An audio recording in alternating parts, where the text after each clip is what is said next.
Hey, Chief. I almost forgot to unmute. How are you tonight? I'm well. How are you? Doing well, thank you. Trying to Oh, enjoy the weather, oh my God, I know. It's been While so it's here. beautiful. right? Yeah, And of course, this weekend it's going to rain, right? Of course. right. So, Yeah, my daughter's Start, third birthday. It'll be pouring rain. That's oh, okay. wow. starting on Friday. Yeah. Yeah. But I just came from a Little League game and it was a pretty beautiful night for baseball. Oh, excellent. I have good weather where I am. Where's that, sir? The Pacific Ocean. And surprisingly, it's sunset. Oh, nice. You must be in Panama or something where it's on the same timeline.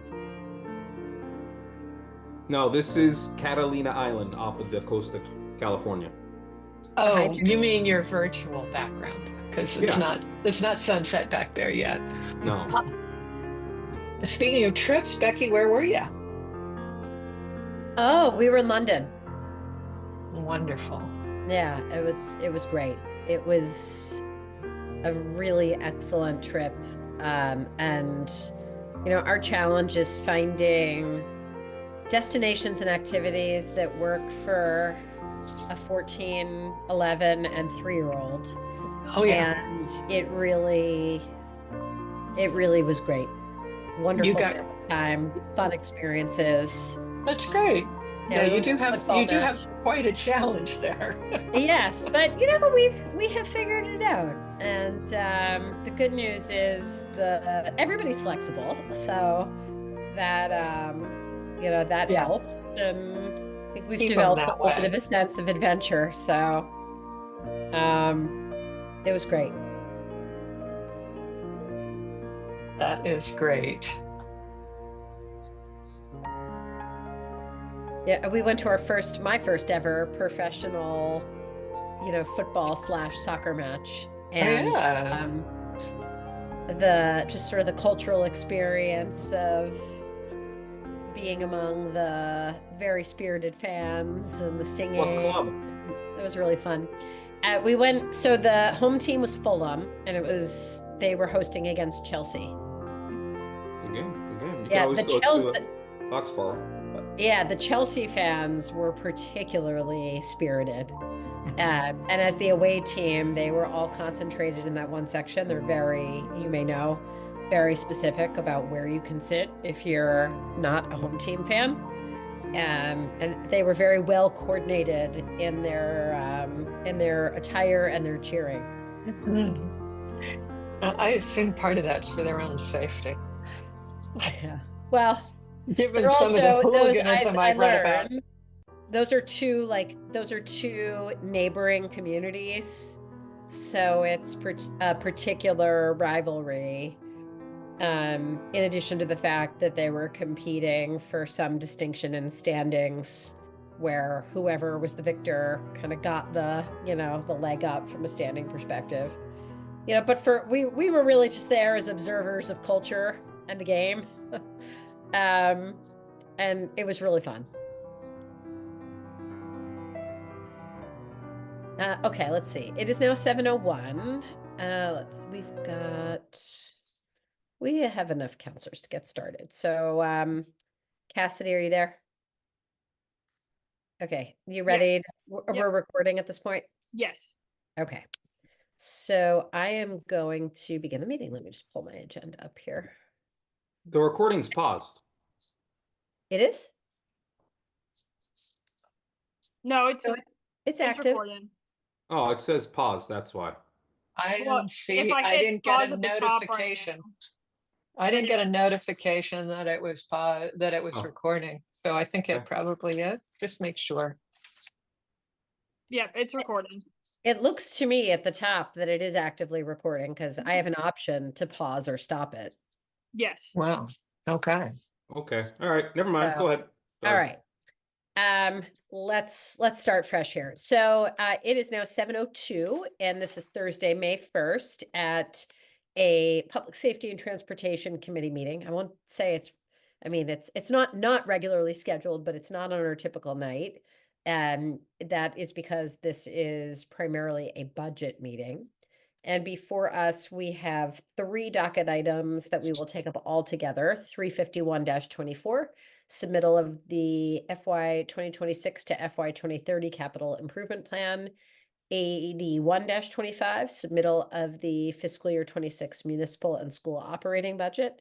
And 82-25, submittal of the fiscal year 2026 to fiscal year 2030 supplemental capital improvement plan. And the two departments that we're going to be discussing tonight are the police and fire department.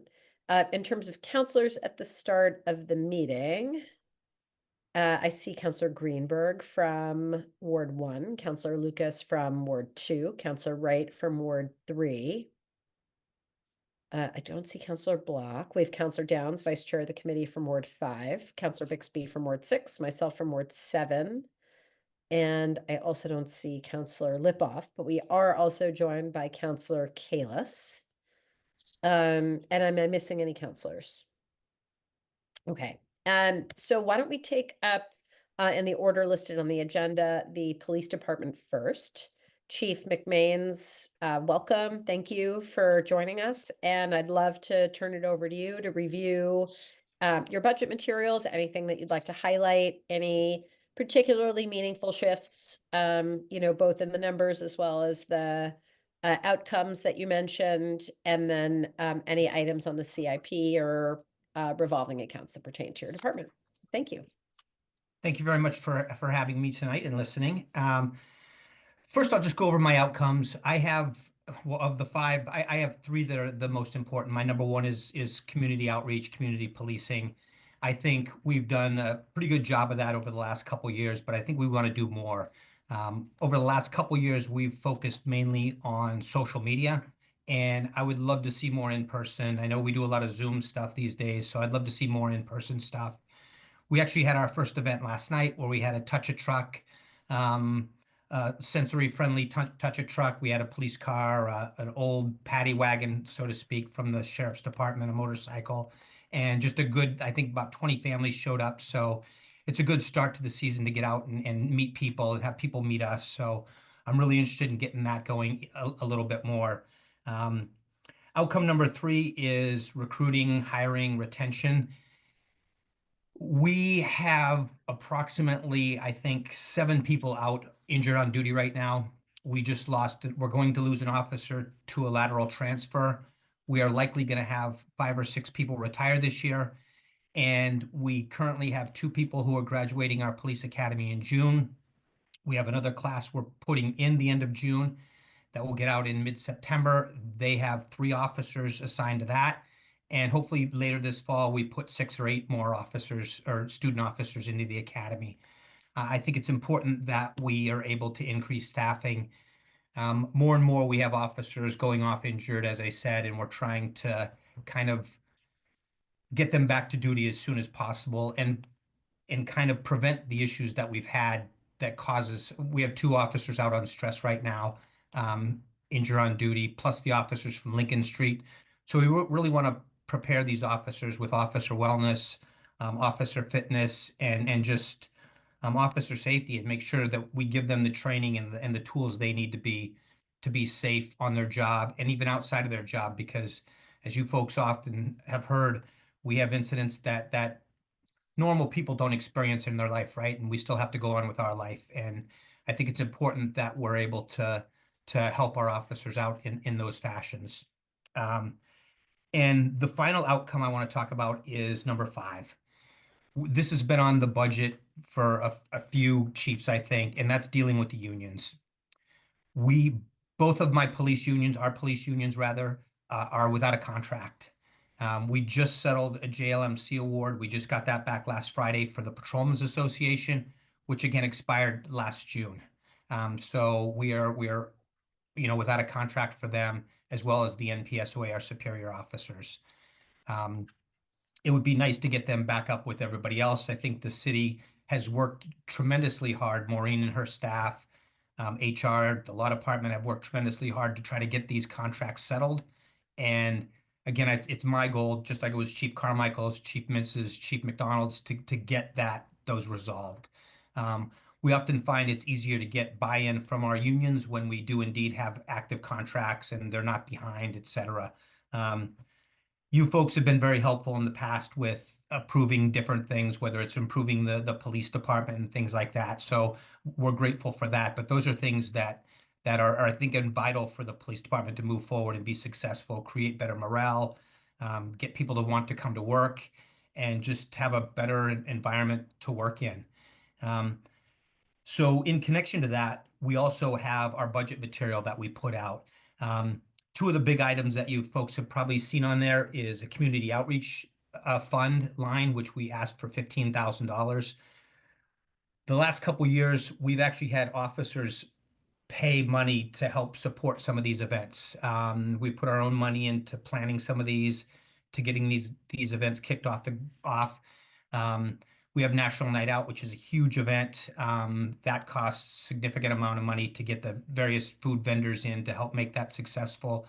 We have our community police academy that we ran last year with 11, I'll call them students, but citizens and residents who participated in that. This year, we hope to have an even bigger one. The mayor suggested we find somewhere other than the police station. Our community room is pretty small, so we could only fit 11 bodies in there. So we hope to find another venue to put that in this year, so we can have 20 or 25 or maybe 30 folks who want to get involved and learn about policing. The other big part of our budget is our weapons budget. I can't remember exactly what the line item is, but essentially it's an addition of $162,000, which is going to pay for tasers. We have bargained that since I think 2020, we started bargaining with the NPA. Again, with the JLMC award, we were just awarded that. We have to purchase 100 tasers. We're also purchasing a virtual reality system, which I don't know if you folks play any video games or anything like that. It's actually pretty cool. You put on VR glasses and you don't walk through, but you participate in different scenarios, whether it's a firearm scenario or whether it's a taser scenario. It's a shoot, don't shoot, use taser, don't use taser situation. So we get experience in both cases. We don't have a lot of events where we use force.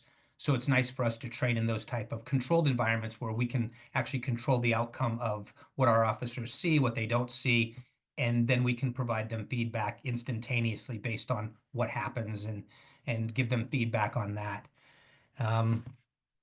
That is essentially what I have. I know we have a couple things on the capital improvement list that you folks have approved in the past. We have recently redone both of the roofs in the building. We have put in repaved the back of the police station. We have put in a new fence to secure the property, although we're keeping the gates up for now to allow folks to get used to the gates being there, et cetera. I think that's essentially what I have. Thank you, Chief. And those are some really interesting points that you raised. I'm sure we're going to have a number of questions. Can you take a moment and just review with us what a full complement of officers for the department, what the current number for a full complement would be?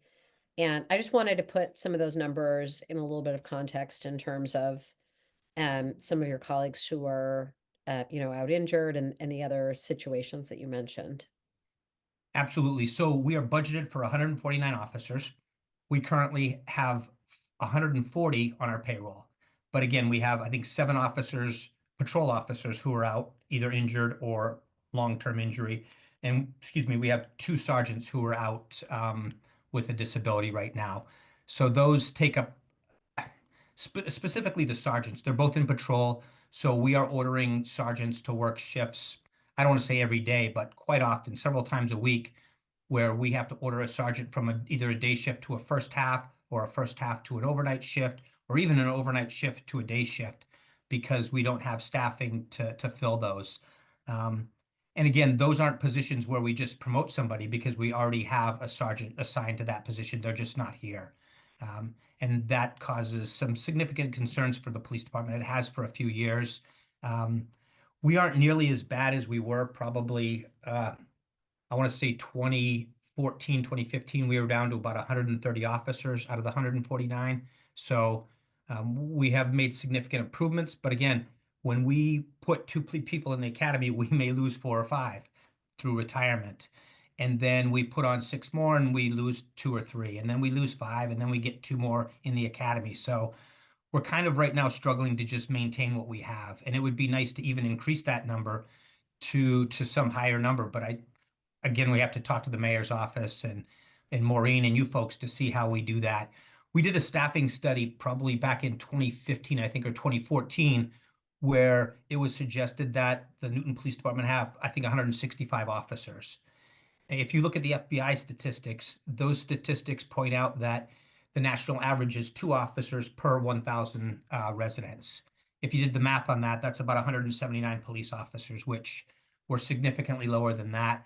I don't know what the sweet spot is. I know when I first came on, we had about 210 officers. We had walking beats in Newton Center, Newton Highlands, Newtonville, Auburndale at times, Newton Corner, West Newton, and we just don't have those anymore. And that kind of goes to the outreach piece as well. Excuse me, last year in the late fall, we had a grant that we put into, I think it was, I forget what it is, Safe Sidewalks. I can't remember what the exact program was that we had, but we actually paid officers overtime through a grant to go out and walk a beat. So walk West Newton, walk Newtonville, and just meet the residents, go into businesses and talk to folks like that. So that's some of our staffing issues. Okay. I appreciate that insight into it. And as a follow-up question, what are you seeing in terms of interest on the civil service list and folks who are applying to be police officers at this point? Again, it's pretty dismal. I hate to say that, but it is. Again, when I came on, there were hundreds of people on the list. This year, I think we have 12 residents on the list. We are a resident preference community. We also have a cutoff of 32 years of age. So if you're 33, you can't join the Newton Police Department. We're going to work with the mayor on that to decide how we want to raise that. My goal is to raise it at least a few years, because you have folks who maybe don't know what they want to do when they're 30 years old and they try a career and maybe they want to try policing after a little while. I think it would be beneficial, those officers, and again, I don't want to disparage any younger officers, but if you go to high school, you do a couple years of college or 4 years of college and you become a police officer, what really is your life experience other than, again, school? So if we get an older police officer, again, that's not the end all. That's not going to fix every problem that we have, but it would be nice to have officers with a little more life experience when they come on the job. Is that something you'd have to bargain? No, age? that Okay. that's something we just go through civil service and we change our age limit. And obviously with the approval of the mayor, probably city council, et cetera. That's very interesting. I did not know that prior to tonight. I have some other questions, but I see a hand from Councilor Lucas. So Councilor Lucas, go ahead. Thank you, Chair. Good evening, Chief. Good evening, sir. And I have some questions here. I just want to go through them. I didn't hear anything about any updates on a new police headquarters on Washington Street next to Captain Ryan's Park. Can you just give us an update on that, please? Yes, so essentially that has stalled. We have went through the needs and feasibility. We've met with them for about 2 years. Castle Booz Associates is the architect group. We have plans drawn up, and I think we're just waiting perhaps for the new administration. I'm not sure what. But yeah, that's, I don't know where the funding comes from for that. I don't even know I don't think we had a final number on what it would cost to renovate and build the new building. But we are done with the process. It's just a matter of how do we fund it and when does that happen? Thank you. Chair, I see COO Mr. Yo just raised his hand. I think he wants to chime in on the police station, but it's up to you. Yep. No, I agree. Mr. Yo, do you want to comment on that? Hey, good evening, everybody. Yeah, so why don't I just jump in very quickly on this specific topic.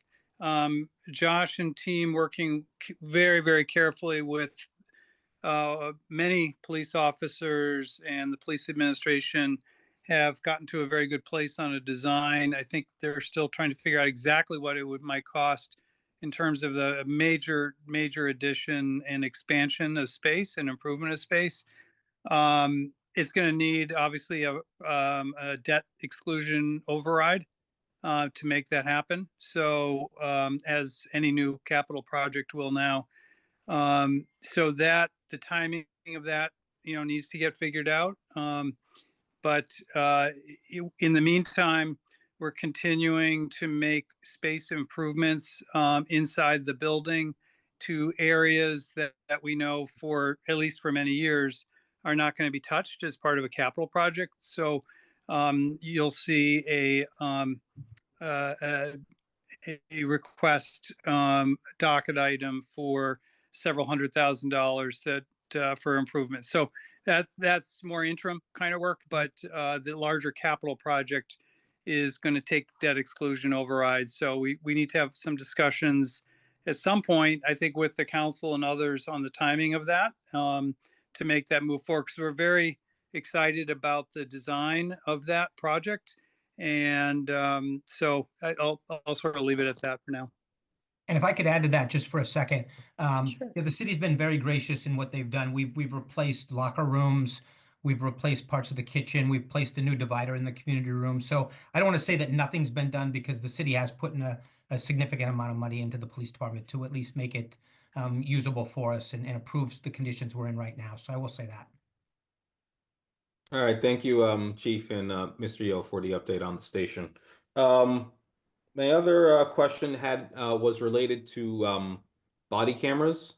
I think that was the very first question I asked Chief McMains when he appeared before this committee maybe 4 years ago. And it was in the budget goals and outcomes in last year's budget, and it's back in this year's budget. But to the best of my knowledge, I don't believe the officers have body cameras. So can you just give us an update on that, please? Yes, thank you. We do not have cameras. Excuse me. We have a pilot program agreement with the NPSOA, and we've recently been awarded the pilot program with the NPA through the JLMC. So sometime soon, probably after July 1, we will start a pilot program where we will try out a couple, almost said tasers. We'll try out a couple body cameras just to see what systems we like, what works best with the equipment that we already have. And then at that point, we would have to bargain for full implementation. Okay. All right. Thanks. Yeah. If you could just keep us updated on that July 1st pilot program, that would be much appreciated. Absolutely. And I know you have a free cash item coming up for police station repairs. In this upcoming fiscal year, July to June, can you think of any other requests that you think the department might make for free cash? I know there's some equipment that might be needed down the road. And again, I don't think that's necessarily capital improvement. Again, I can't really think of anything specifically. We've done a lot of work. We've replaced the roofs in the building. We've replaced the back of the police, the pavement, the parking lot that's been redone. So right now we don't have any significant single-time projects. One of the big things that we will be needing over the next couple of years, and the fire department can probably talk to that as well, is communication systems. Our portable radios are reaching the end of life. And we also don't use encryption on our police radio channel. We have 2 police radio channels, and it would be, I think it's important that we encrypt at least one of those. There are things that we say on the radio that the public does not need to hear. We talk about a child death, or we talk about a suicide, or we talk about a homicide, and we really would like to keep those things in-house. And that's a significant cost to that, encrypting our police radio. We'd have to encrypt our portable radios as well. So there's a cost to that. Okay, thank you, Chair. I am all set, and thank you, Chief McMains, and the brave men and women who work in your department. Thank you. Thank you. Thank you. And Mr. Yo, if you wouldn't mind just putting your virtual hand down, just because if you want to chime in and other things in the future, if I see it go up, I can find you and recognize you more quickly. Thank you. Counselor Downs. Thank you, Chair. Couple of things on vacancies. I notice we're also seeing a lot of vacancies in still in our crossing guards. Any thoughts on how to tackle that challenge? Crossing guards, no significant thoughts. I mean, we get folks every year, and some of them last and some of them don't last. We have lately, I want to say struggling, because it ebbs and flows. So right now we are filling probably 5 or 6 crossing posts a day with police officers. So that might be for a half hour, but still that takes out 30 minutes of a police officer's time when they could be doing a directed patrol, or they could be responding to a call for service. And if, for instance, one car in Newton Corner is tied up at a crossing post and an incident comes in there, that officer really can't leave that crossing post. So we have to send a car from another sector to respond to a significant call for service. Thanks. Didn't want to really open with that, but that was the first piece of paper on my desk. The other one was, just in general, really happy to see you as chief. Really happy with your revamped mission statement. Have to say, community policing is also something that I value and the community values. The two people in your leadership besides yourself who I run into the most often or work with the most often, Captain Devine and Lieutenant Henriksen, are stellar, and I imagine that the rest of the leadership is too. I'm really pleased with that. Couple of questions though, and this book is a little cumbersome. And I'm also really happy you're working with the Community Police Academy more. That was something I thought maybe the library, I know we did that briefly with the other community police. Dedication to community, yes. Dedication to community class, right? Had one really persnickety question. I noticed that health insurance has really jumped. I assume that's everywhere. I see it in the fire department as well. But on page 2, under fringe benefits for police administration support, your OPEB contribution is the only place that happens, goes down by almost $8,500. And I'm wondering what you can attribute that to. And you can get back to me later on that if you don't have it at your fingertips. Yeah, I do not have that, unfortunately. Okay. I don't see anything for cruisers. Am I missing that? Why don't you pause 1 second, because Mr. Rosenfield, I think, wanted to chime in on the OPEB question. Okay, perfect. Yes, Mr. thank you very Rosenfield? much. So because we budget each department based on employees who are actually taking health insurance, we budget for OPEB if the employee was hired after July 1st of 2012, and if they're taking health insurance. So a drop in OPEB may be due to an employee maybe moving to a different department or a different division within the department that was having health insurance at what time and is no longer, or an employee with a different hire date switching in and out. So it really is dependent on the actual person within that specific line in the department. Gotcha. All right. I thought it might be something like that, but I thought I should ask. So cruisers, I didn't see a line for that. Did I miss it? Yeah, Can you not- cruisers are balanced budget. It's I think $400,000 for cruisers. Okay. And then just some more general questions. Chief Carmichael had a lot of stress on 21st century policing and what was called the One Mind campaign. Are those ongoing or are they de-emphasized? What's the story? No, we have met those goals and we continue to Mhm. meet those goals. Whether Okay. that's committed to working with Riverside Crisis Center, training our officers in CIT. Every officer that we have goes through ABLE training to be 100% compliant. So we do follow all of those. It's just something that probably every police department does these days, but we definitely have for the last 2 to 3 years. Okay, great. That's my questions. Thanks so much. Hey, thank you, Counselor Greenberg. Oh, thank you, Chair. And thank you, Chief. Couple questions. You had mentioned that there was a grant to have some officers do community walking beats. Will you be doing that again? Grant money has kind of slowed down a little bit. If I don't know if everybody's aware of that or not. So we're waiting to see usually the end of April and then the end of like August, early September. That's when the grants start coming out. We haven't seen many grants on that, and we will keep our eye open for that. We have many officers rather who are trained in how to look for grants, etc. So if those come available, we're definitely going to apply for those. Oh, that's great. That's awesome. I think it would be really appreciated by the community. To follow up on Counselor Downs' question about the crossing guards, I just wanted to put a plug in. My husband recently retired and became a crossing guard about a month ago, and he loves it.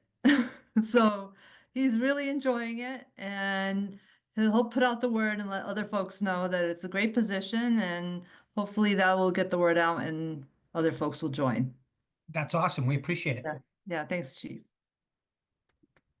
That is so cool, Counselor Greenberg. I'm actually really interested in Yeah, hearing more about his experiences, and I have follow-up questions on the crossing guards, but I'll wait. yeah, Are he's you at all set Mason for now? Rice. Okay. Counselor Bixby. Thanks. Chief McBains, I'll echo my colleagues. Thanks to you and to the whole department. And thanks for the presentation tonight. I guess I had some just sort of questions about line items, so we'll see where that goes. But so the first one, the private details. So there's $60,000 that we pay for private details. Can you just help us understand that a little bit? Because I always hear questions from the community, are we paying for these things? And it looks like most of the cost is covered by the people hiring the private detail, but can you just explain that a little more to us? Yeah, we have events like the 4th of July. I can't remember exactly how many more we have like that, but we have 2 or 3 that are covered by the city, by the police department for filling those details. Oh, great. Okay, that makes sense. So it's a city event that the police department kind of participates in. Yeah, I don't know how many people we have at the fireworks, probably 20 or 30 officers. So we obviously have to pay them, right? And Right. instead of transfer billing like we do for some other events, this one, the police department pays out of pocket for that. So That makes a lot of sense. But all the other expenses, when you see somebody, when you see an officer directing traffic at a private thing or something, that's all paid for by the outside.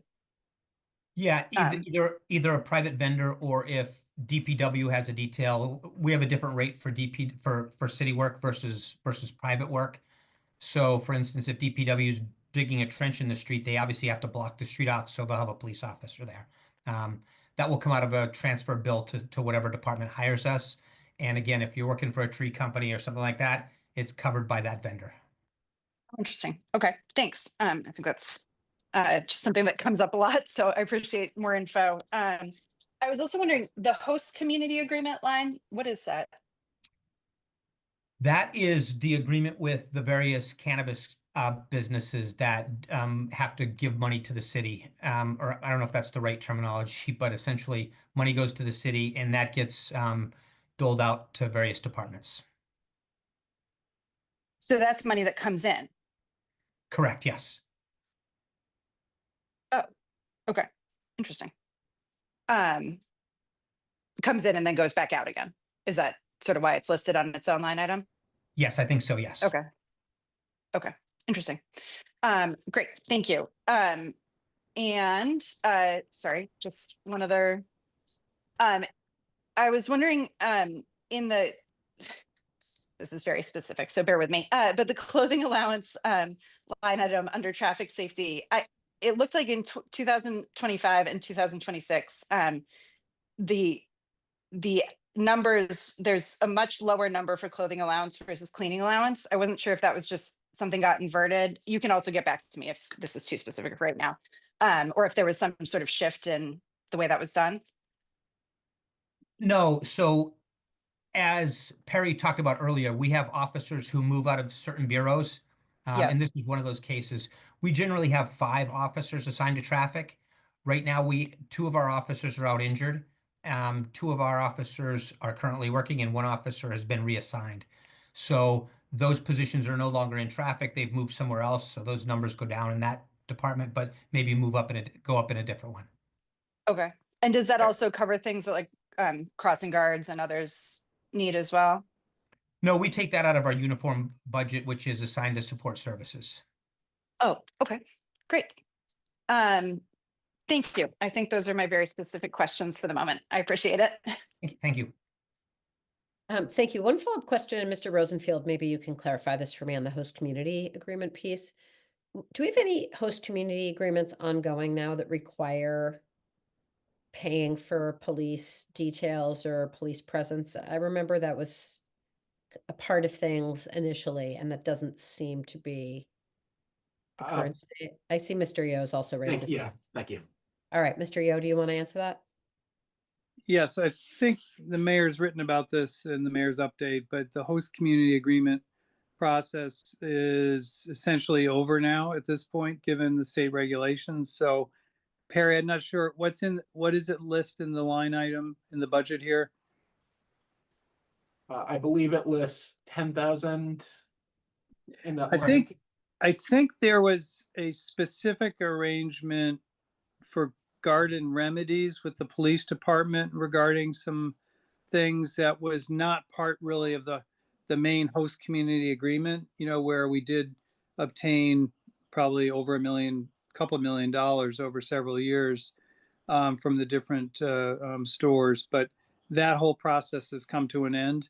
We're no longer charging, we're able to charge any of those 3% host, community agreement charges. So we'll have to look into the exact details of what this line is for and get back to you. Thank you. Yeah, because it doesn't make sense to me that it would be listed as a revenue in this spot.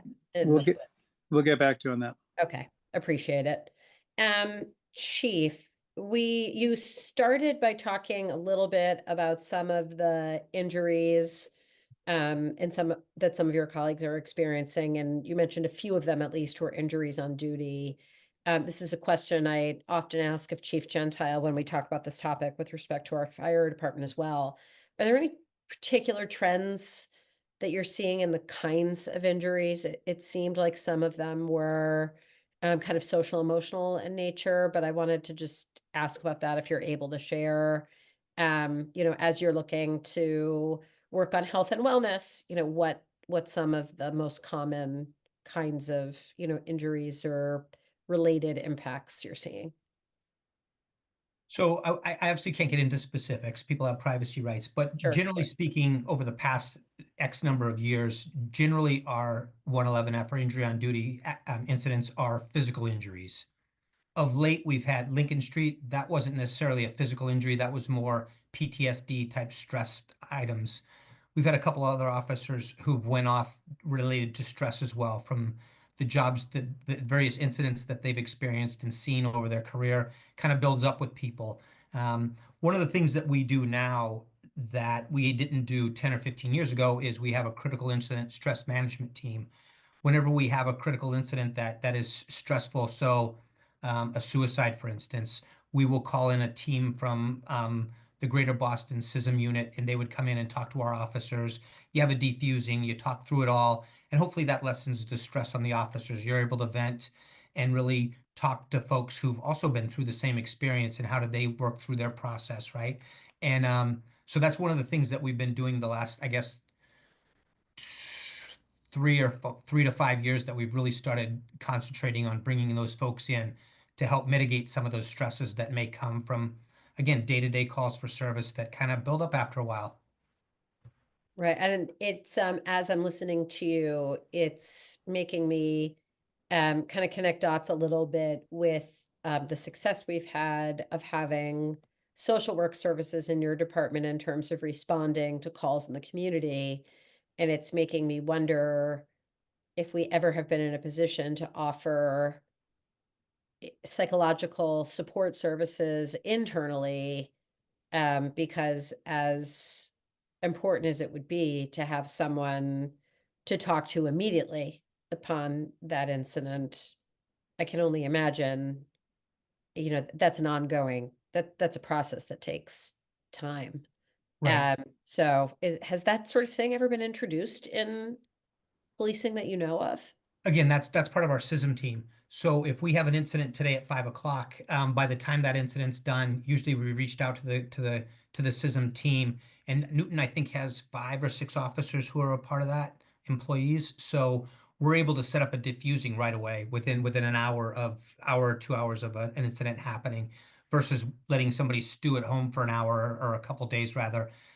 We'd rather do it as close to the event as possible, and then maybe follow up again the next day just to help, alleviate some of the concerns that maybe they weren't feeling the day of because your adrenaline's rolling, versus, 24 hours later when you're more calm or you've been able to think about it or really stew on the matter, you're able to talk again with somebody else. One of the benefits that CISM offers is a group defusing, so everyone will go talk about what they've experienced, as well as one-on-one support. So we have social workers, we have pastoral support, we have psychologists on the team who are able to really spend significant amount of times with an individual officer if needed. And is that available on an ongoing basis? So if it's a month or 2 or 3 later? Whatever it takes, absolutely. Okay, well, that's good to know. Um, my next question, which also I don't know how much you can share. I know that it's at times a topic that can be confidentially held, but you talked a little bit about your um desired outcome in terms of resolving union contracts that are outstanding. And I've been aware for years of how behind we are in resolving these. I'm just wondering if there are tangible action items you see that could help us get up to date. If there are, if there's sort of more you can say about how to achieve that outcome, differently from what we've been doing in the past. Yeah, I don't know what the best answer is for that, because I think both sides seem to think they're doing exactly what they should be doing. Where I know the city has made great strides, especially with the NPA, to help resolve matters, to resolve this last contract especially. And it didn't go as we thought, and we ended up at JLMC, which is sometimes the case. Um, I know that the last time we had a JLMC ward was, I think, back in 2018 or 2019. So it's been a bit since we've done that. This one just happens to be more significant. This started with Chief McDonald, and then this last contract, and it went through Chief McDonald, it went through Chief Mintz, it went through Chief Carmichael, and now we're able to resolve this through JLMC. So, knock on wood, I hope when we sit down to bargain for 24 to 27, that it goes smoother. That's my hope and goal. So, and you mentioned that was resolved as of like last Friday or the end of last week. Yeah, Joint Labor Management Committee put out an award last Friday. Yes. Okay, and that brought you through 23. Correct. Ended July 1st of 24. Yes. Okay, so the next one is 24 to 27. Hopefully, yes. Well, right. Okay. I was just thinking, so there's reason to be optimistic that perhaps we have a catch-up opportunity. That would be our goal. Yes, absolutely. Okay. On a related topic, the crossing guard topic, that's something that I've been interested in over the full time that I've been on the council, and it's always seemed to me that bargaining was part of the very complicated picture of how to address what's been pretty much a permanent set of vacancies in our crossing guard posts. I mean, I don't know in my time that I've been involved that we've ever been, fully staffed there. I'm wondering, and I'm not expecting a magic answer, but if you see any opportunity of how to address or reimagine that position. And to me, in learning more, it sort of seemed clear that being able to fill those posts is going to require thinking a little differently about whatever it is, the hours or partnering that position up with other positions in the city. Is there, I don't know if is there anything to be said about that? No, and again, I am not involved in exit interviews with those folks. I think our traffic people are. But one of the things that I see as kind of I don't want to say a roadblock, but really it's um 45 minutes in the morning and 45 minutes in the afternoon. So it's really breaking up your day significantly if you have other things going on in your life. So it's 37 and a half hours, I think, a week that you actually work. We have spoken about other resources, maybe parts of the school gets involved, and that's really something we really have to sit down with the union and talk, AFSCME union, and talk about with them. We have, I think, 10 PCOs, and they also work as crossing guards. Again, we fill the vacant spots every morning and every afternoon with police officers when folks call in sick or take a vacation day and we can't fill the spot. So we're open to suggestions, absolutely. And again, we have to, anything that we do with this group, they're part of AFSCME, so we have to bargain most of the things that we do. Do you see an openness on the part of AFSCME to engage in creative discussions around how to potentially change or reimagine the job, or what other kinds of jobs in the city or the school that we couple it with? I'm just trying to think back on what the conversations have been. This is a fairly small group. I think it's 52 people total. And I don't recall the last time. I wasn't involved in the negotiations the last time. It was traffic and HR and law department, so I'm not really sure what was discussed that time. But I think we're always open to them, and that union has been pretty open about how we discuss staffing, shift schedules, and stuff like that. So I think they would be willing. Again, I apologize. I don't know what happened the last time we bargained with them because I wasn't part of that, but it's something we should definitely consider for sure. Okay, appreciate that. You mentioned the virtual reality technology. I found that interesting. In terms of running those simulations and developing that training, is that something that your team internally is able to do on your own, or do you need to partner with a third party to optimize that, or you use it to its fullest potential? So the device we have purchased is through Axon, which is part of our tasers, and they provide us scenarios, and then we run everything. So we have training. We have officers who've been trained in how to do it, how to train people, how to run the system. So if any of you folks want to go through our system, happy to set that up for you as well. It's actually a pretty cool system. I was thinking about it, so I that's really interesting. I think that is the bulk of the questions that I had. Let me look around to other members of the committee or other counselors who've joined us. Do we have further questions? Counselor Downs, did you have? I just wanted to second your thought about having to think creatively about filling crossing guard positions and really stretching the box, if not pushing the envelope on that. And I'd love to do one of those virtual trainings sometime. Sometime after July, we'll have those systems in place, and I'll shoot off an email to everybody. Okay. Thank you. So I don't see any other hands at this time. Looking at the budget, I see a total for the year of $27,746,333. We should take a straw poll on the budget unless anybody has any other comments, questions, or thoughts. Seeing none, I don't really think we need a motion for a straw poll. I think we can just take it. All those in favor of that budgeted amount, if you could raise your virtual hand, please.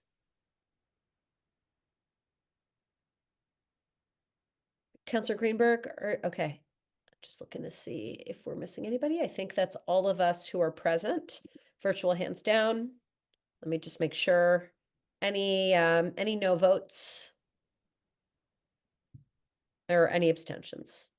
Okay, so if I'm counting that correctly, and Ms. Flynn, you can keep me honest, but I think that's 6 in favor, no opposed, and no abstentions.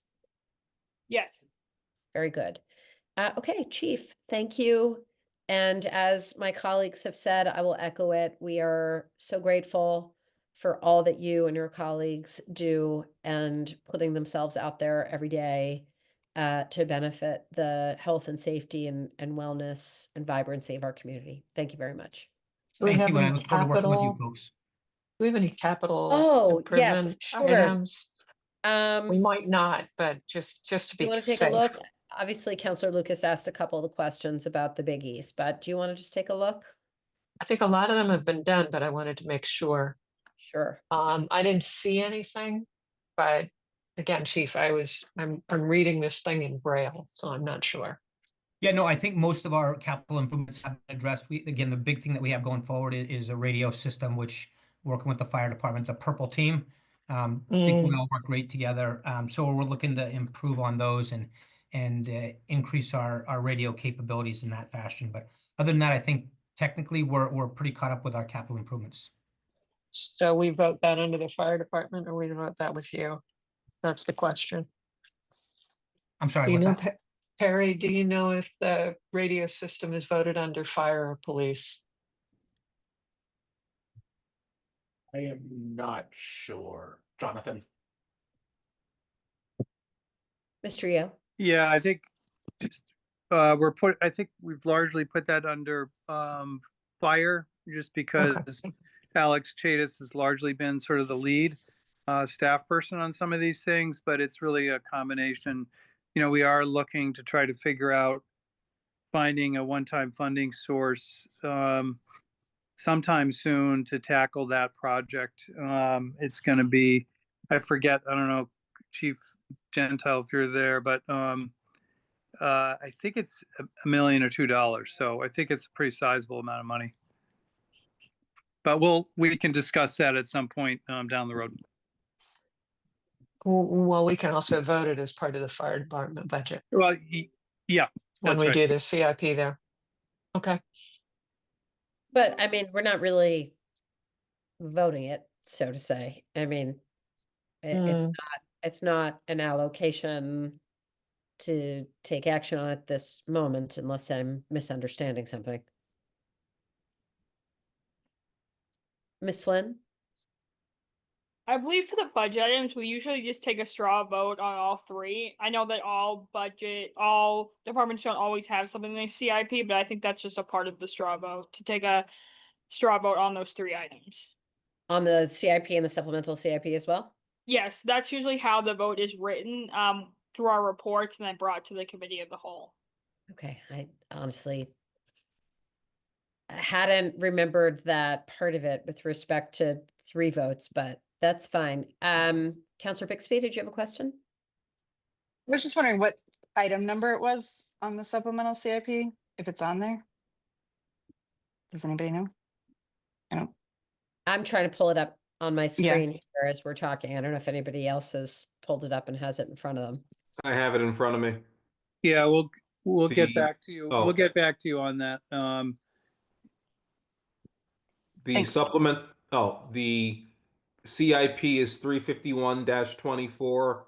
The supplemental CIP is 82-25. Oh, no, I mean the actual Oh. document. I think they're looking for the Oh, line darn. item within the supplemental CIP for police radios, if it's there. I'm not even sure that's been put on a docket yet. That's still in the discussion phase. with Yeah, it's still in Fire the and- discussion phase. We may have a general CIP item for public safety technology, but we can get back to you on that. We are looking to docket this specific project and get discussions going on it sometime soon. More to Right. come. Right, and just looking quickly, the link to the CIP is very clearly placed. The link to the current supplemental CIP is not. So I just want to make sure if we're taking a straw vote that we're looking at the, correct thing here. Oh, The here we go. supplemental- Okay, supplemental CIP is number 16 within the budget document. So there we go. Why doesn't everybody just take a moment and look over this and then let me know if you would like to take a straw vote on the CIP and supplemental CIP with respect to the police department right now, or would folks rather wait for some more information on the radio question? Any opinions? I think if this is an important, sorry, Chair, if Yeah, this is no, an please. important item, I think it would be helpful to either figure out where it is. I mean, if it's a large and important CIP item, it would be helpful to see it sort of in this context, again, with the extremely small font that we're Right, I know. looking at, but It's like looking at, it's helpful to have the list. yeah, like insect antennas or something on this page. Counselor Downs, are you looking really closely at the screen to try to? I'm trying to determine read a this as screen well? that is on its side, but it Okay, says CIP by priority number 7. Public safety. This is the regular, not the yeah. supplemental. Number 7 is public safety, emergency communications, radio system infrastructure, install continuous power repeaters. Does that sound right? And radio system infrastructure, it's $1.2 million. It says funding is other funds, and 65,000 has been appropriated, and 2028 is 800. So Yeah, I believe that was the simulcast. It is the simulcast radio system that done. we're largely, I think the mayor wrote about this recently. The simulcast system that is pretty much completed at this point. This next phase of radios is really going to be added on to that project. It's really the Purple Team's next venture into upgrading our radio system. So, in the fall with the CIP, you'll probably hear more about this. So, don't Yeah, worry, and we're folks- not going to forget that. We're not going to forget about this one. Right. I'm looking back in my notes on past budget processes. I don't think we need to take a straw vote on this topic in committee. I think we'll talk about the CIP and supplemental CIP as a committee of the whole and ask more questions. But I think just the poll on the operating budget for this purpose and for our report is sufficient. So I think if anybody has any other questions on these items, we can certainly talk about them, but I'm not going to worry about the vote element. I think that's fair. Any other questions before we let Chief McBains go? Okay. Chief, thank you. And if there are follow-up questions, we'll certainly come back to. Really appreciate it. And we'll see you soon. Awesome. Thanks, everyone. Hope everybody has a good night.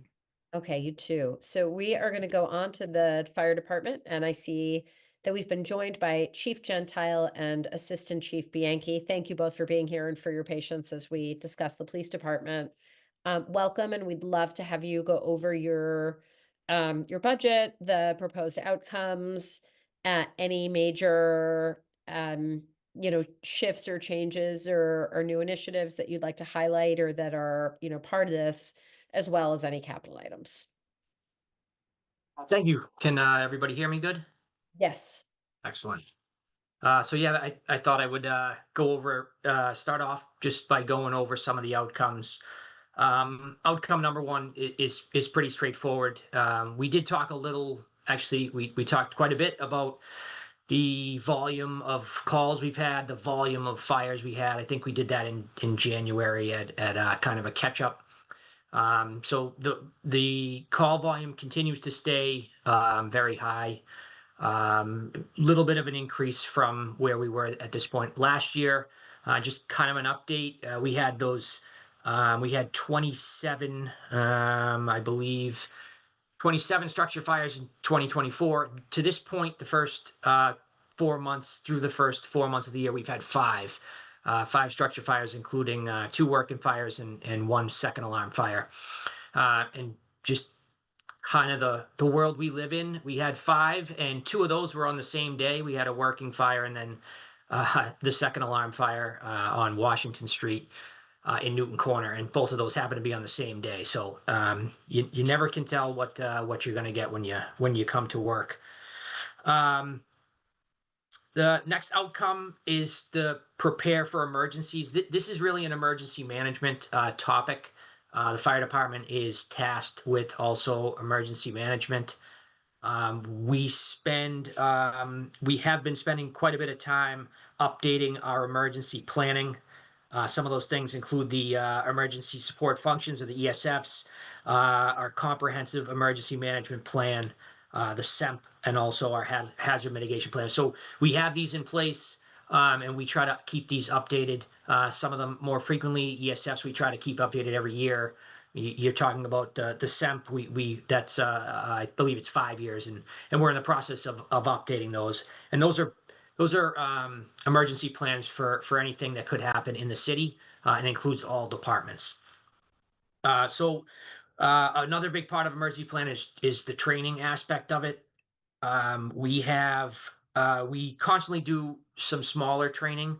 And this calendar year, we have in place a tabletop exercise. This tabletop exercise is designed to test all the departments in throughout the city and how we would respond if an event happened here.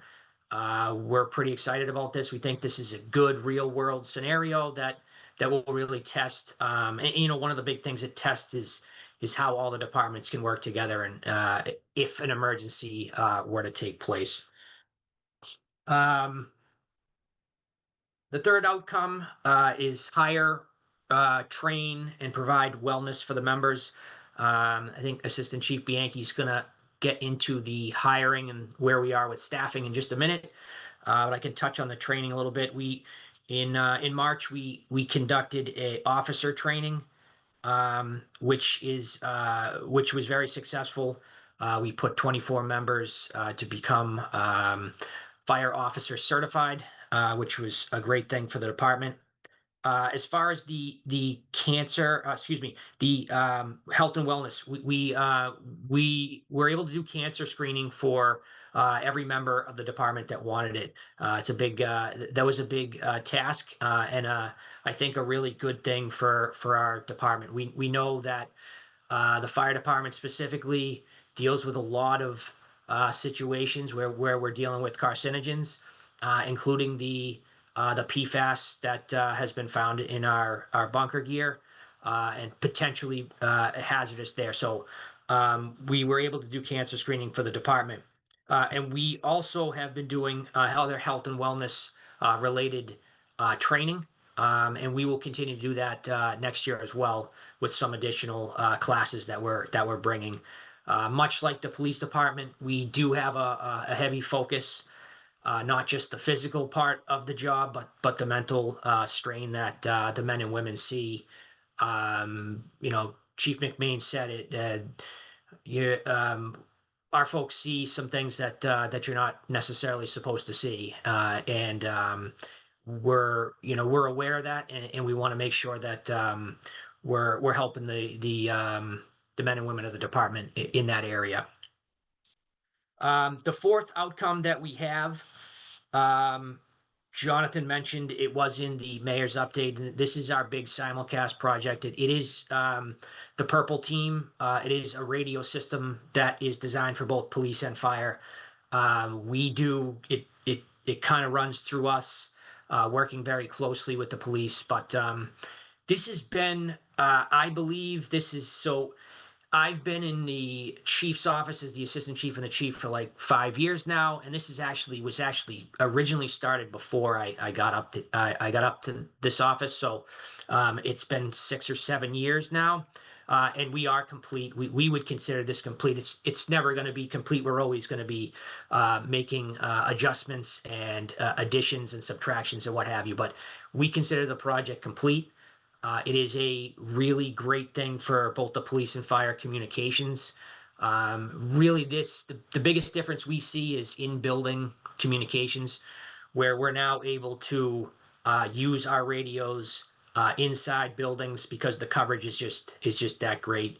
And that much more stable than our old system. So that's been a great outcome that we had from last year, and we're going to continue to try to improve the system.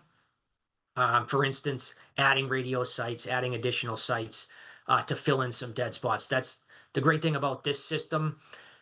Our old system was really one transmitter, so there was no room to improve it.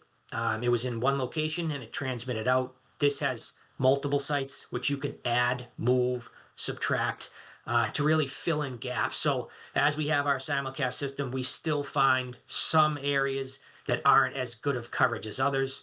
And we'll work to locate those, identify them, and then try to figure out a way to improve coverage in those areas. Assistant Chief Bianchi's gonna hit on a few additional items. You, Chief. I'm going to start with vacancies. We currently have 3 vacancies. We have not started the hiring process yet. The chief and I spoke last week. We plan on starting it this month with the hopes of getting new members on the truck in hopefully January, February timeframe, because it takes so long with the hiring and the academy. So we have to really plan ahead with these hires. Next, I'd go to injuries. Currently we have 8 injured members. 3 are going through the retirement board currently. 3 more are processing their paperwork. And 2 or 3 are working their way back to come back to the trucks in the apparatus. We continue to do community outreach. A few days ago, we attended a career event at Newton South. We had a couple members go there. We continue to try to gather more people to get interested in our job. It's a great job to have. Next, I will go to apparatus. Still waiting on engine 7. I feel like I've been talking about this every single time for the past 2 years. But hopefully, I just got word that they're saying June, hopefully the beginning of June, but they said some point in June we will have engine 7, which is our new truck. Ladder 3, we just finished the final design. I think I gave you an update in January that we were working on that, but we have finished the design, and we are in line, but that is 3 years out. So we'll be waiting a little bit for that. Station improvements, Station 1 in Newton Corner, just completed new windows for that station. Station 2 on Commonwealth Ave is just about to start a new heating and AC system for that whole station. And that's all I have for you right now. Okay, and any other comments before I go to questions from counselors? I think we can take questions now if that works. Yeah, I think so. So I have a few, and then counselors, put your hands up and I'll recognize you when you're ready. So I just want to make sure I totally understand the radio question, because now I'm a little confused between our conversation just before we started speaking with you about your budget and the radio infrastructure project. So I can see, as you said, and it's reflected in the intro material to the supplemental CIP, that radio infrastructure project is considered complete. Is that the same radio system we were just talking about with respect to the police department? So I'll do my best to explain it. It's not this part's not quite in my wheelhouse, but I am familiar with it. So in order in order to make the upgrades that the police are looking for to do the encryption, we also have to change out the some equipment in both dispatch centers, the police dispatch center and then the backup dispatch center at the fire station. So that's part of this new project. We wouldn't have been able to do those upgrades without the first doing the simulcast project. So this is this was really the steps that needed to be taken no matter what. These upgrades, and by the way, the dispatch consoles, as they're called, the radio systems inside the dispatch centers, those have a shelf life. Those are coming to the end of life either way. So they're going to have to go and be replaced. And they would be done. The idea, the concept that the police department's working on is to put these in one project together, to replace those, to add encryption to their radio system. And then once again, radios need to be replaced. They have a lifespan as well, and that would be included in the project. That we've just started working on these, kind of the big concept here. Started to get some pricing together. It's kind of, I would consider that at a pretty early stage, from where I sit. Okay, but essentially we're talking about the same pool of technology. They're interrelated devices, or we're talking about separate devices? It's the radio systems. Yes, it's the same. It's the same system. Correct. Okay, yes, just our other discussion, as I was searching through the document, the only mention of radios I see on the current supplemental CIP is the summary information, which is exactly what you said in your introductory comments about that particular phase of it being complete. So I'm sure Mr. Yo will come back to us with more clarifying information, but I just wanted to make sure I got that. So being down to 3 vacancies, that strikes me as pretty low compared to where we've been at in previous years. Is that right? Like, that's a lower number than we've seen in the So past. we came to you, I believe, 2 years ago now, asking for some temporary positions, with the idea that we didn't need to be so precise in when someone retires. We could start the hiring process early. And then if we, miscalculated and there was an overlap in those positions, we would be okay. We would be covered. We wouldn't have too many full-time employees. That has been a great accomplishment for us. It's decreased our overtime. It has gotten us close to the number that we're at, close to full staffing. I mean, I don't think you're ever going to have full staffing. So, to your point, Counselor, having only 3 vacancies has been, it's good work by Assistant Chief Bianchi and his team, leading the hiring process. Yes, I definitely thank you. And, congratulations on the progress you've made on that. I know that's a topic we've been talking about for a long time. And I really appreciate how hard you've worked to get to this point. So with the 3 additional going through the retirement board, will we land at essentially 6 vacancies within a shorter period of time, or kind of a known period of time? So once again, it's we're still trying to navigate that when to pull the trigger on the hiring, without that certainty. I mean, that's even with them going through the retirement process, that's still not complete certainty as to when they would be off the book, so to speak. So, but that's the idea. Depending on where we feel they are in the process, we'll make a determination as to how many we think we should hire.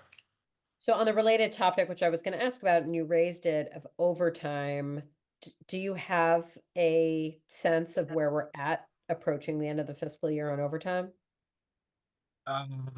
It's probably a better question for Perry, but I did run some numbers today, and let me just pull them up real fast here. We are down 8.64% overtime from last year, and 21% if you take it from last fiscal year. So what I did is ran July 1st through, and I think I did him Monday. So what's April 28th or something to that effect. And I ran those for the 3 different fiscal years kind of get an apples to apples comparison. From last year to this year, we're down 8.6%, and then 21% from 2 years ago. And we believe, we've done some work on kind of sick time and things of that nature, and trying to get people to come to work. But the truth of the matter is, we believe that this is having 4 additional temporary positions allows us to be close to fully staffed all the time, and we believe that's why the overtime numbers are down.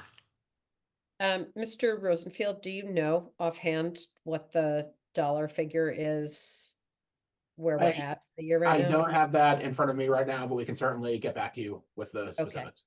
Thank you. And I think Mr. Yo wanted to add something. Go ahead, Mr. Yo. Yeah, I don't think we have the exact number at this point, but we will be coming forward with a request for use of free cash for overtime, as we have the last several years. So I think it's in better shape than it's been in years past, as the chief has mentioned. So, but we will be coming forward sometime soon with that amount. Any ballpark idea of about what it's going to be? Perry, I don't know if it's, high 6 digits or low 7 digits. It's, I don't think it's as high as previous, but it's still, still be a sizable amount of money. Okay.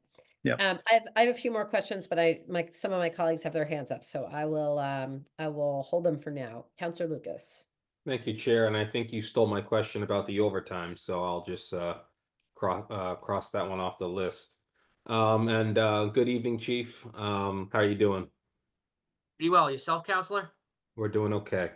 In the budget book, in the personnel section, it says that you're budgeting for 4 fewer firefighters / dispatchers. I must, unless you said it and I missed it, but what is that? If you could just explain that, please.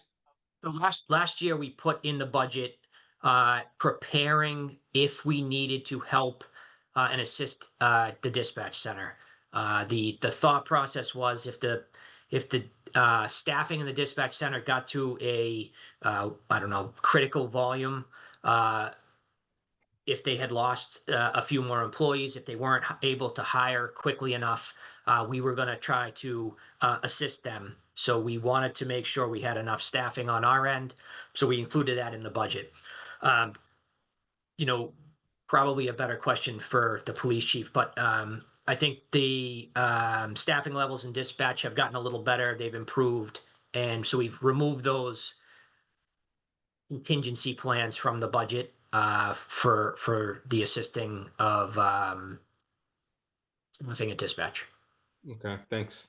And I recall, I think it was this fiscal year, FY25. I hope I'm right. The council allocated some money for a new fire truck. I think it was, I could be completely wrong, but I think it was 3 years out, 3 years out. Which fire truck was that? That was, I can answer that, Chief. That was ladder 3. Ladder 3 will be 3 years out. We just finalized the design. So we are in line, and they gave me an estimate of 3 years. 3 years. And that was this fiscal year, right? Yes. Okay, I couldn't remember. Thank you. Yeah. And that's 3 years out. And then I saw in the supplemental CIP, you have the new pumper truck for engine 7. And I think we're going to make a allocation to free cash. Can you just explain that? If you did already, I missed it. I'm sorry. Engine 7 is already ordered and should be delivered in June. So I don't know if it was engine 7 or not. I'm not sure. Is that, yeah. What's the next one? Engine 4, and that's is that 2 years from now. It's not in this, it's next fiscal year, I believe. Is that engine 4, Chief? Yes, that is engine 4. Yeah. Oh, I see. Engine replace fire pumper truck engine 4. Yes, that's okay. correct. All right. So we got some new trucks coming in. So that's good. I don't have any other questions for the department, other than I think about a year ago, the fire department hosted a pancake breakfast. Are you doing that again? Are you gonna cook the pancakes, sir? You don't want me cooking. Yeah, we that was for the birthday celebration of the city, but it was extremely well received, especially with the kids in the community. So we'll definitely have to plan something like that again. Okay, please do. It was a lot of fun. It was good to see Counselor Mickley in the in the dog thingy, whatever you want to call it. So, Costume, yeah. so I'm all set. Thank you. Okay, thank you, Counselor Downs. Thank you. Between you, Chair, and my colleague from Ward 2, you've covered most of my questions. I just have one comment, and I'll phrase it as a question. The number of emergency responses that the fire department goes to, how many of those are crashes in our streets versus medical, other medical?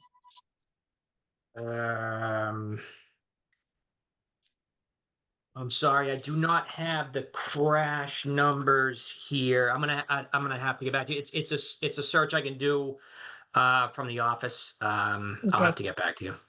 Let's look into that.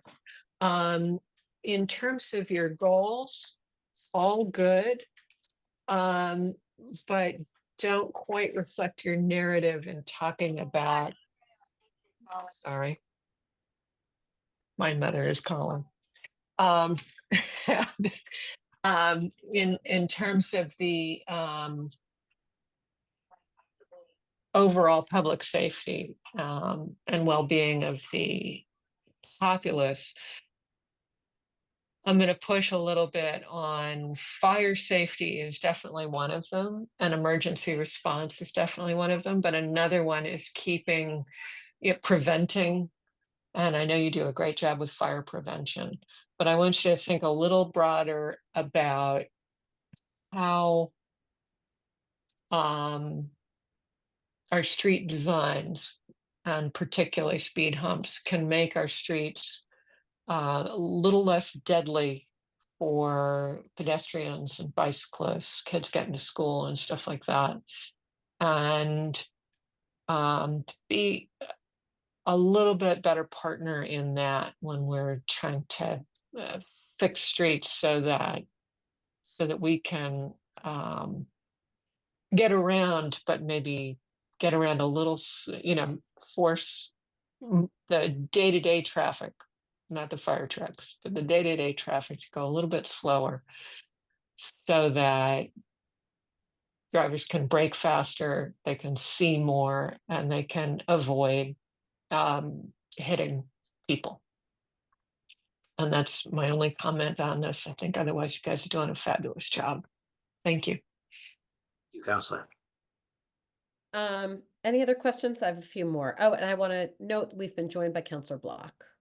Any other questions before I ask a few more? Okay.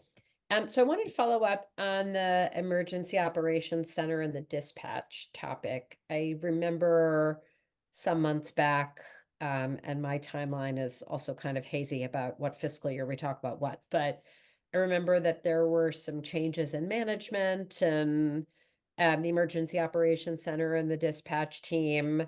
Can you just spend another minute talking about how you feel that is working as a partnership between your department and the police department? And also, I wanted to make sure I understood, are there vacancies still currently in dispatch? Oh, the police, the dispatch center is under the police department. So it's a better question for Chief McBains. There are still vacancies in dispatch. I don't know what the numbers are. what was happening in dispatch is they were, you know, in emergency services, we try to think of the worst case scenario and try to plan for that and prepare for that. And so the staffing levels were at a place where if they weren't able to make hires and get those people onboarded and working in the dispatch center, or and I guess or if they had lost more dispatchers, they were going to be really in a critical place as far as staffing levels go. So much so that we, you know, we put this in the budget last year, but we started training our firefighters to go into dispatch and assist with the fire end of the dispatching to kind of free up some of the workload for the dispatchers, because the Okay, 'cause dispatchers do both. They both do police dispatching, fire dispatching, and what they call call taking. So they wear multiple hats while they're working. So that was the plan, to make sure that if their staffing levels did drop, that they were prepared, or that we had a plan in place to make sure that dispatch was running effectively. You know, they were able to hire. They were able to onboard additional personnel. They haven't had any losses that I know of. Anyways, like I said, Chief McBain's probably keeps a closer day-to-day eye on dispatch than I do, but all in all, in the big picture, dispatch is in a good place, a better place than it was a year ago, and that's why we took the items out of the budget. I don't know if I answered your question completely, but no, you did, and you're jogging my memory. I had remembered it wrong. In my mind, I thought the supervisory feature of it, I thought it had shifted over more towards your department, but I obviously had that backwards. So, we have um, had many discussions about the best way to handle if a crisis did happen, where a staffing crisis did happen in dispatch, how to fix that. And there were many different conversations, including conversations at council meetings. So, but the good thing is, you know, we're in a better place than we were, and I think I'm pretty comfortable. I think Chief McMains would say the same. okay. And in terms of your understanding of the kinds of shifts that our dispatchers are working, because I remember a part of that was that our dispatchers who were already on board were picking up a lot of extra shifts that were very lengthy. So it sounds like that is under much better control than a year ago.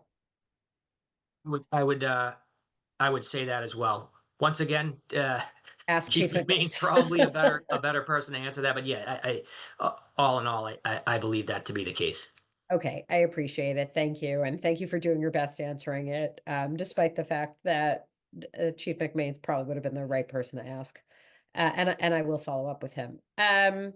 So we talked a little bit with Chief McMains, and you mentioned it before and in your outcomes about the crisis sort of social emotional response piece for your colleagues. And I asked Chief McMains if that's readily available on an ongoing basis to his colleagues. So same question for you. Are those services readily available on an ongoing basis to your members if needed? Yeah, so the 100%. We rely on city EAP as the I guess the ongoing and day-to-day way to provide support and help for our members. But we, like the police department, probably about the same time, 3 or 4 years ago, really started emphasizing. We call it the CISD team. It's the same critical incident stress debriefing team, just our form of it. Boston area has a great team. These folks are they're on speed dial on all our deputy chiefs' phone, and they answer and they put teams together and come out anytime we call. So we've, just like Chief McMain said, we've really emphasized getting these folks out to any of our members whenever there's even a thought that this may be a significant impact to our employees' mental health. And forgive me for not knowing, what does EAP stand for? employee assistant program. Okay, got it. Thank you for that. On a different topic about, hiring and vacancies, I'd also asked the chief about the civil service list and what kind of interest you're seeing in applicants who want to be part of your department. Can you comment on that? And related to that, I was very interested to hear that we had an age limit on how old you can be to apply to be a police officer. Is that also the case for the fire department? Is 32 is the maximum age that you can.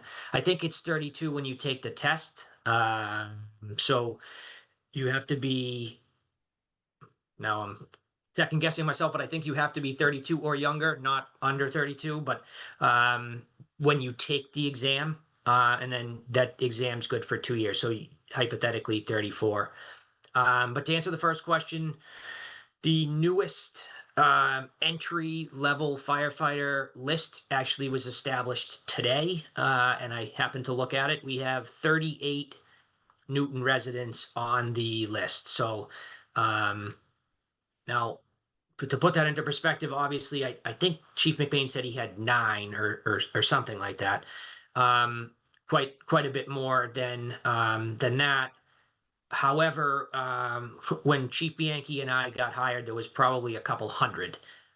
Just to put it into the bigger picture, we're not concerned about it, but at the same time, we're doing the a little more outreach than we ever had before, just to make sure people are aware of the job and how great of a job it is, and trying to increase that list that we have. Okay, I find that age limit part of it so interesting. I don't know how much that would shift, interest in the position or the numbers of people who are putting themselves on the list. That just seems really low to me as an age limit for, for somebody to show interest and potentially want to make a career shift of some sort, but just a point of interest and something to think about. My final question is about the management training and diversity side of things. We've talked about that a fair amount over the last few years. And I know you were, hard at work on thinking about that. How do you feel that's going? And have you been able to really get a sense or measure progress along those lines? So we actually are in discussions with HR who so we did a I think it was labeled Respect in the Workplace training a few years back. I'm sorry, it was probably a year ago. And we're in discussions with HR to try to get kind of a more of it at a supervisor level, that same type of training. We had talked quite a bit about how you measure that after the last one. It is a challenging thing. I think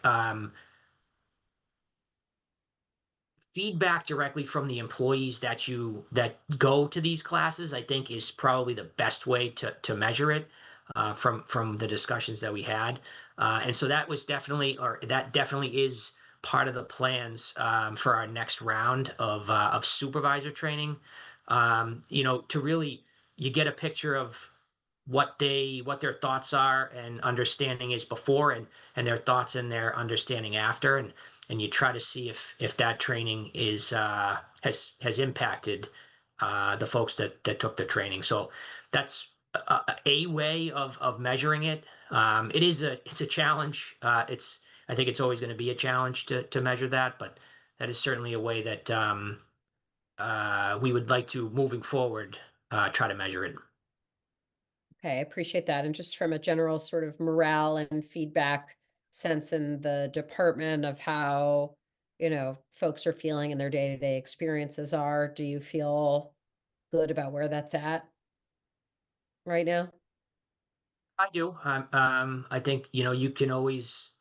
I think you can always do better. You can always get better and improve. That's why we're constantly training on, on everything, on what it is to be a supervisor, to how to advance a hose line into a burning building. I think we're good at both those things, and I think we can be better at both those things. So we'll just continue to provide training, provide opportunities to get better. I appreciate that. And I particularly appreciate how tricky and it can be, and what, sort of a fine line the relationships, can sort of take on in an environment where your colleagues live together for, large parts of their working hours and their job. So that's all the questions that I have for right now. Let's take a moment and just give counselors an opportunity if you have any questions about the CIP or supplemental CIP with respect to the fire department. Counselor Lucas. Thank you, Chair. It wasn't a question about the CIP or supplemental CIP. Okay. When we met with the mayor at the Allen House back in February, she mentioned the fact that the fire department receives about $500,000 a year in grants from the fire department. Are you in line, to the best of your knowledge, to receive those grants, or if you could just speak to that, if you know? It's obviously it's a fluid situation, I think is a good way to put it. I will say some good news. We some grants we had received in the past are reimbursement grants. And I believe it was over a number of years, but it was a couple $100,000 in grant money that we had applied to get back. And it had been stalled for months. But we did receive that, I think, the end of last week or 2 weeks ago, maybe. So we were concerned that whether or not we were going to ever be reimbursed for that money, and we did receive the money. So we do have a grant that we have now for some training, for some EMT training. I think we feel pretty comfortable moving forward at this point with that. Once again, a reimbursement grant, so we have to keep an eye. We belong to a couple groups, including the Fire Chiefs of Massachusetts, who really do some good work, even at the federal level, trying to figure out what's going on with those grants and what our best path forward is. So it's not an easy answer. There's a lot going on at the federal level. We have our ears open and trying to get any information we can, but it does look pretty good. The fact that we were able to get those funds back is a great sign. Okay, good. That's very good to hear. Are you budgeting for a grant to be received in this upcoming budget? So I'm not really sure I understand the question. It's the grant that we have won it's not in the budget. It is we already came and got the EMT grant. We already came to council. Yep. So we then have the funds to spend for that. That's separate from the budget, and then we get reimbursed from the federal government. So I don't believe it's in the budget anywhere. Okay. All right, good. That's good to hear. I'm glad you're getting some money for some training. That was it, Chair. Thank you, Chief. Thank you. And I don't know, I'm not 1,000% certain that this particular grant is listed there, but typically with grants with respect to the budget, there's a section in the draft appropriation order about revolving funds and grants. And we essentially sort of accept and authorize them as a whole as part of that process, sort of in addition to and on top of anything that we do throughout docketed items in the fiscal year. So I haven't looked for that particular one on the list in the budget materials, but it's entirely possible that it's there, and that's usually how it shows up in our documents. Councilor Bixby. Thanks. I was just picking up on the CIP, supplemental CIP question, I guess. So it sounded like, Chief, that you said that there's already new heating and AC happening at Station 2. That is the work is gonna begin within a few months, yes. Okay, so because I just see that on here with money for fiscal year 2029. But it sounds like that's happening sooner. You would have to ask Commissioner Josh Morse. He was kind of in charge of that project. I believe he got some grant money. I think that might be how that project got started, but I'm not 100% sure. I don't want to speak for him. Okay. Thanks. Yeah, I'm still figuring out how all this works and gets prioritized and all of that. So that's interesting. All right, I'll follow up on that. Thanks. Okay, thanks. Any other questions or comments? Okay, I don't see any other hands. The budgeted amount for the fire department is proposed at $33,055,048. I think this would be the time to take a straw vote on that number. Any other comments or questions before we take the straw vote? Okay, seeing none, if you're in favor of that number, if you could raise your virtual hand, please. I think we're up to 7 now, right? Counselor Block? Oh, are you recused? Sorry, you're muted. Sorry about that. Due to my late arrival, I'm just going to abstain on this for now. Abstain. Okay, very good. So I think we have 6 in favor, 1 abstention. Everybody lower their hands. I just want to make sure I'm not missing anybody. Do we have any votes of no? Okay, so I think that's correct. 6 in favor, none opposed, 1 abstention. Any final comments or questions before we offer our thanks to our chiefs? Okay, seeing none, Chief Gentile, Assistant Chief Bianchi, thank you as always for your time and diligence, detailed presentation, and of course, the incredible and very hard and brave work that you and your colleagues do every day on behalf of our community and keeping us safe. Thank you so much. Thank you. Thank you. And I believe that concludes our business for the evening, right, Ms. Flynn? Yes. Okay, thank you all very much. We're adjourned. Good night. Good night, all.